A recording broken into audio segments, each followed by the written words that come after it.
For a long time now, we've known that a tiny change to someone's genetic code can have a big effect on their health.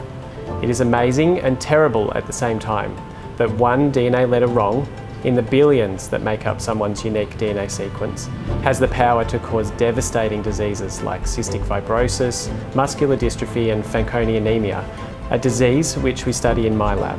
The solution seems simple: identify where the code goes wrong and go in and fix it. But until just a few years ago, this was science fiction, an impossibility. However, the development of a technique called gene editing now allows us to routinely seek out, remove and replace DNA mutations in living cells in the lab. Our aim is to develop a gene editing toolkit that can effectively and safely fix the mutations that cause Fanconi anemia. We aim to trial this approach in patients within the next 5 years. Fanconi anemia is just one of thousands of genetic disorders that affect Australians in childhood and as young adults. We want to cure these genetic disorders so that people can live healthy and normal lives.